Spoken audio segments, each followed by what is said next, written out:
Okay, so an issue that has plagued Halo for years. It's not art style debates because that has somewhat been resolved.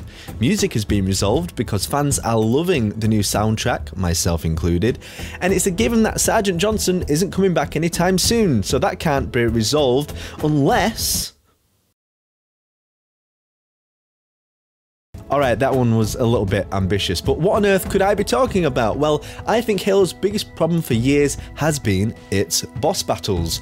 They range from absolutely god-awful to absolutely god-awful. Unless we're talking about the Scarab battles, which I do count as a slightly separate thing, but we will discuss that. But there are a few reasons why the bosses in Halo Infinite might just change things up for the better, but for reasons that you might not necessarily expect. So, let's break it down.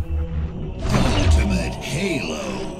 Hey up lads and lasses, Fletch here from Ultimate Halo, and some of you may know by now I'm leaving my job in December to do this full time, which is terrifying, but at the same time I can't do it without your help, so subscription means the world. And if you want to come see me live on Twitch playing all of the Halo games on Legendary, link is in the description. I'll be live when this video goes up. So I figured rather than doing a breakdown of this awesome blog, which you can do on pretty much any other Halo channel, Hidden Xperia is a good one, make sure you go watch them if you haven't already, but I'd like to talk a little bit why I think this problem has finally been addressed when it comes to bosses in Halo. The franchise has not a rich history with bosses on the whole, and I feel it's pretty dismal, but it does have a history, let's say.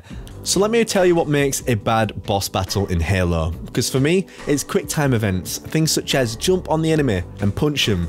It's repeating the same bullet sponging boss time after time, and it's also waiting on Johnson to take the shot on Tartarus on Legendary whilst he sponges your bullets! Anyway, so what exactly makes a good Halo boss battle good? Well, everybody knows what is a good boss, and it's the Scarab battles from Halo 3. This is peak boss battle in Halo, because other games in the Halo franchise did try to capture the feel of it with the Lich and the Kraken from Halo 4 and 5 respectively, but they never came close to achieving what Bungie did in Halo 3. But what exactly makes the Scarab so damn good? Well, it says, here's your sandbox. Here's a bunch of tools to do some damage, do your shit bro, and just figure it out. There's no right or wrong answer when it comes to the Scarab. Do you want to take its legs out, jump on board from below deck, kill the enemies and destroy the core? Cool, that's fine, just do it. Want to get some high ground, land from above on top of the Scarab and bypass all of that? You do you, my brother. That's the thing, the sky is the limit. This is the pure Halo experience, not doing what other games do in what I feel is the boring sense of just lasering bullets until the game decides that the enemy is dead. But a lot of you will be saying now, but Fletch, Infinite has health bars, so they will sponge bullets.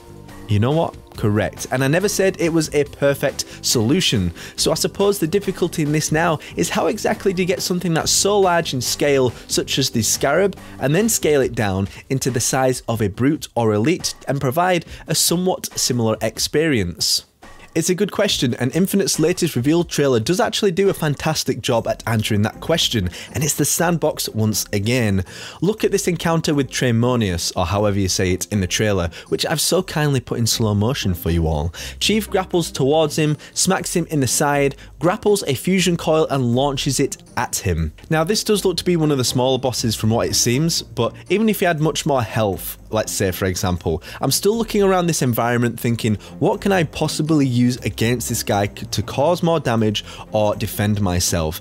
And I actually see some of the crates in the background. Could I have a mint blitz moment, grapple one of those crates towards me and block his grenade with that? Could I repulse his projectiles back at him? Could I use a drop wall just for some health and shield regeneration? Who knows? That's the thing. Anything could be possible.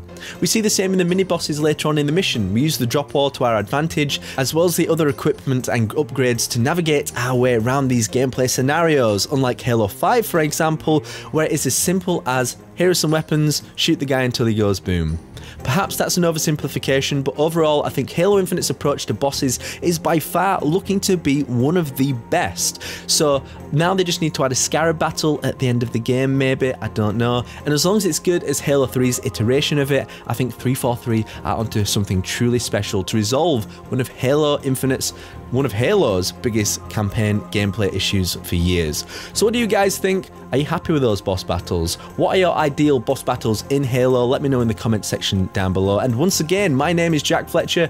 You've been watching the one and the only Ultimate Halo. Subscribe now to Ultimate Halo for more unfriggin' believable Halo content.